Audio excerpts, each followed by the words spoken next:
Hey guys, so welcome back to the channel. I have another Land Rover instrument cluster. It's a 2007 LR3 marked from Maryland. This is your cluster. He actually has been contacting me for the last couple of months, but for personal reasons, he couldn't get it here till today. And he drove it here, so he dropped the cluster, and as you see, I have it connected. So he has a lot of gremlins going on this cluster.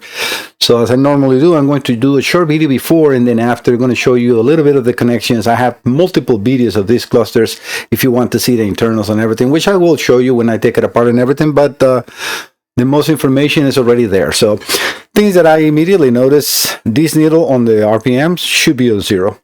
So I'm going to power off. Let me get out of the scanner communication so I don't lose that, but I'm going to power off. So this needle should not stay there. You see, it dropped. So I'm going to kill the battery completely, power up. You see that needle jumping? That is very unusual behavior. It shouldn't do nothing because I only had the battery connected. Now when I power on, ignition wise, it should be like it's now in there, but it should be in the 0, not in like pegging down, because if we see, it's actually probably looking for another position because it's hitting the plastic inside the actual cluster. All right, so I'm going to do the test that I normally do just to see what else we see here. But before we go into the test, I'm going to just show you the folder. I have just information because he sent me a message and I don't have anything writing in there, but I know that he has multiple issues. All right, so this is just a picture of the cluster for my records. It has 176,863 miles. These are just pictures of my wiring diagrams and everything. I'm going to put the wiring diagram, the color of wiring diagram in the screen in case you need it. In there, I have marked communications, which this is a CAN bus. It's a 2007, so it's a CAN bus communication. So those are in pins 1 and 2. We have the power for illumination in pin 5. It's only a 1 connector. I forgot to mention that, and it's a 32-pin connector. Pin 15 is ignition. Pin 16 is battery voltage, and then it's internal middle speed CAN bus, which is for internals on the head unit and climate control module, which I tested always, but it's not necessary for my connections. And then 2 grounds in pin 31 and 32.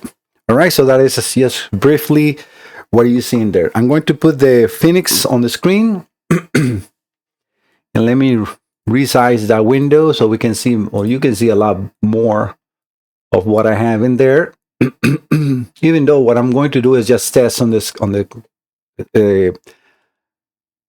cluster. So let me get it closer to me. So we're going to go into instrument cluster. Since I don't have the entire vehicle, I have to manually select it. So we're going to enter in here. Yes, so because he didn't give me the VIN number, but I'm going to show you because I can read the VIN number from the actual cluster. The VIN number that is in the cluster is the one ending in letter 8429745. And the odometer value in there is like, I'm not sure what the value is, but it's definitely not mileage and not kilometers. It's got to be probably just as a software representation of that, but the mileage is what I just showed you in there on the picture as well. You can probably see it, 176,863.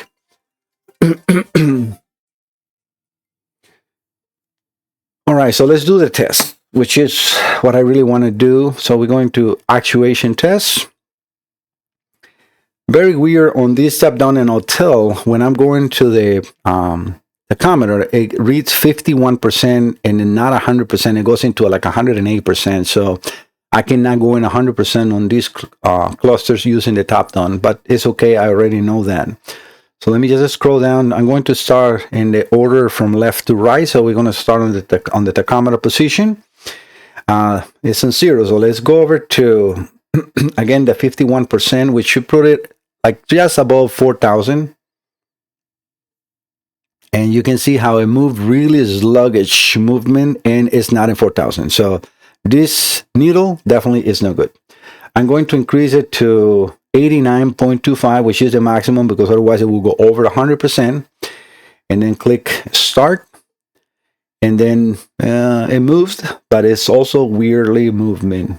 So I'm going to go back to 0 and then hit that. And as you see, it's going beyond 0. So this needle is either like somebody removed it, or we have a problem with the stepper motor. But We will see that when I open it up. So the next one will be the coolant temperature. Ambient temperature position. I'm going is since there is no coolant temperature sensor connected, it goes up to full or hot, and that is normal. So I'm going to 50% on that one. That one reads, of course, the percentage properly. It's only on the tachometer. Not sure why is the software, and they have not corrected that. Neither will tell, neither tab done. All right, so let's just start that. And that needle went down to 50%, which is good. Let's go down to 0.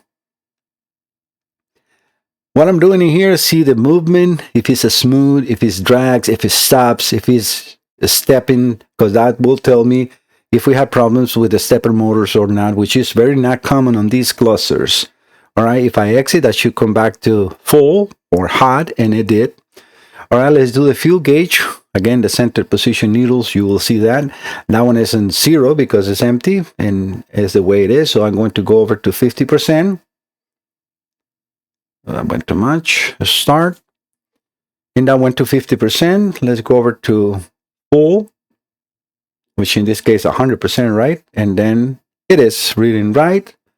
I exit, and it's coming back smoothly. So that is exactly what I'm looking for. Now the speedometer. Let's do the 50%.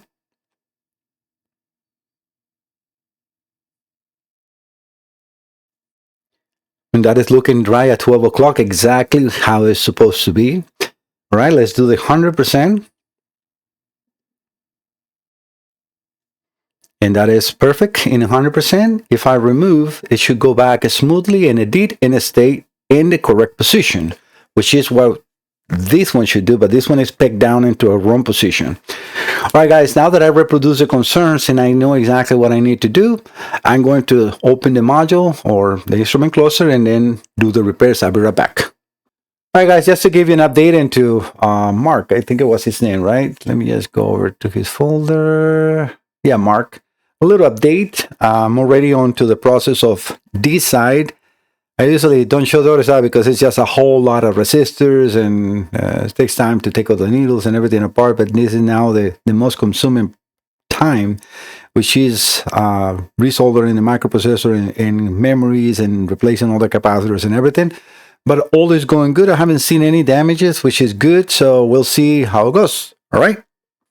All right, the repairs are done. Let me put it together, guys, and retest. Hopefully everything is working fine. I mean, I did find a lot of damage in here as far as these solder components, and I replaced all capacitors, diodes, voltage regulators.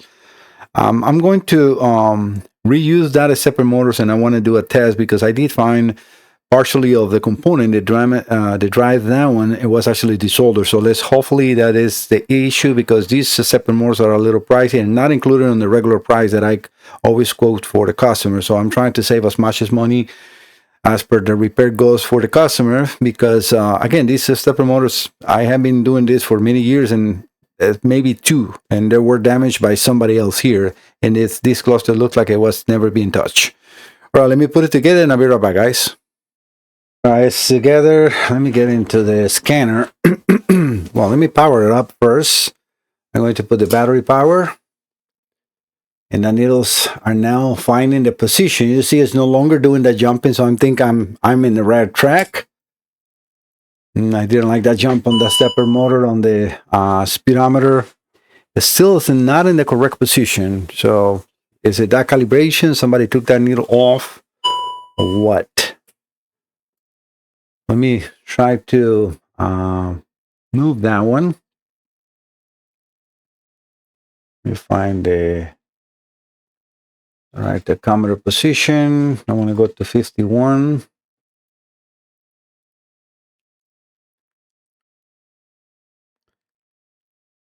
And then exit. It's now moving very, very smooth. Before it was kind of like in steps.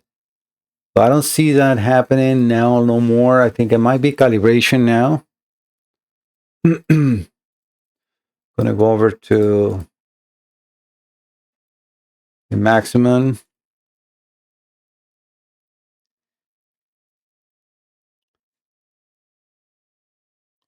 Which is 89%. I just want to see the smoothness of the needle. Yeah, it's moving very smooth. So let me reposition that needle. I'll be right back, guys. All right, reset the needles. Let's well, right now it's power off, so I'm going to put the needles into a not normal position, and then put the power on. They should find the 0, and it did. Now it is looking more normal, and it's staying in there. All right, so let me do the test on each of the needles. Window right here. So let's start in order. I'm going to go over the tachometer 51%, which should be just above 4,000, right? So that's what we expect. That is not focusing. And that.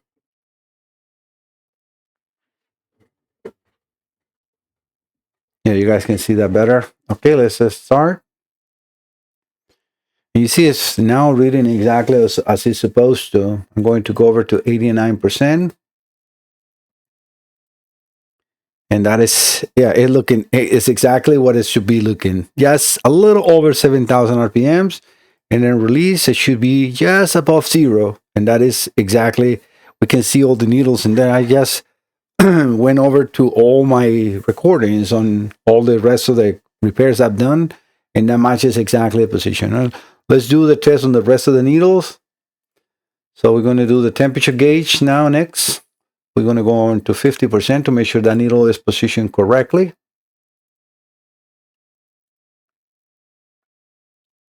And it's already in 50, okay. Let's just start. And that looks just perfectly in 50%. We're going to go into 0 because that was already picked up, right? So we don't need to go there.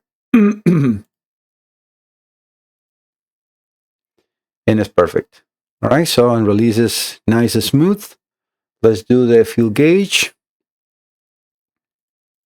I'm going to go over to 50%. And we didn't have any issues on these ones, but I always like to do the test to make sure nothing happened during the repair, right? So when I give this back to the customer, it's fully operational and everything good to go. All right, so we got the 50% on the needle. Let's go on to full with this one.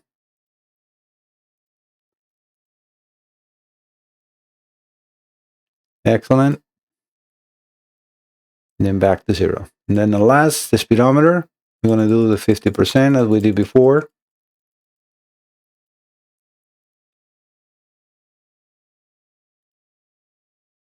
And we can see the needle exactly in the 12 o'clock position, which is around, it's almost 76 miles an hour. Just a little snitch before that, but that is exactly what it is. And then let's go over to the 100%.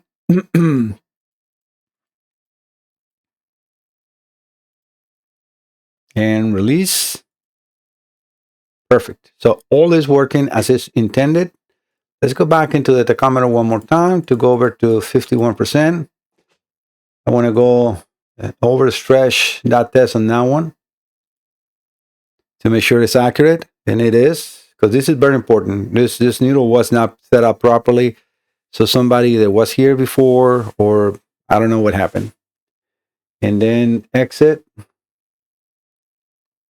and we can see nice and smooth, and now it's not hitting the bottom, which that was actually forcing the stepper motor because it was hitting this plastic. This has the bezel right here, has a kind of like a cover onto this slide. Same thing is on this screen, but the needles should never reach that. All right, so I'm going to power it off completely, and then put this into a wrong position. And it doesn't matter where you put it, as long as it's not off, like, something normal. When you set the battery on, it should find a 0.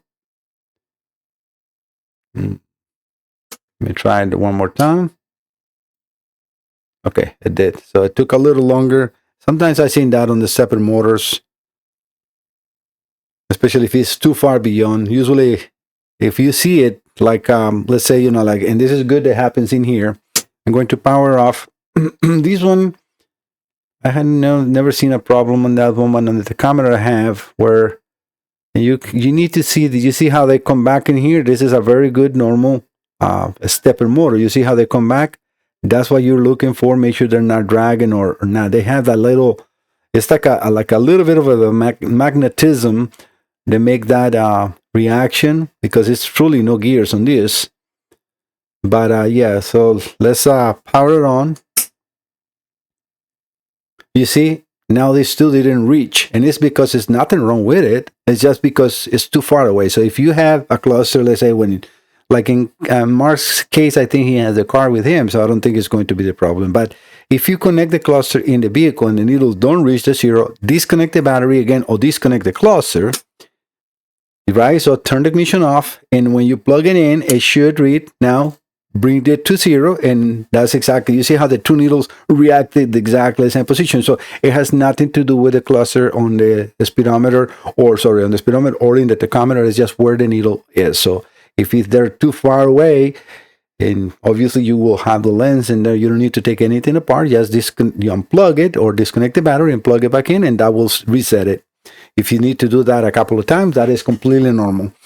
All right, guys, thank you so much for visiting the channel. I hope that you like the content. Sometimes it's not much about, wiring and everything, especially in repairs like this one from the LR3. I have a complete playlist, because I don't know how many of these videos I have. And I will keep doing it for the customers, because I want to make sure that I can show the customer working on his clusters and keep you up to date, because sometimes people ask me like, Mike, are you still working on this cluster? Well, by having a new video and a new video, they can see that, well, that's a month ago, 2 days ago, whatever, they can understand. And yes, I am working still on them.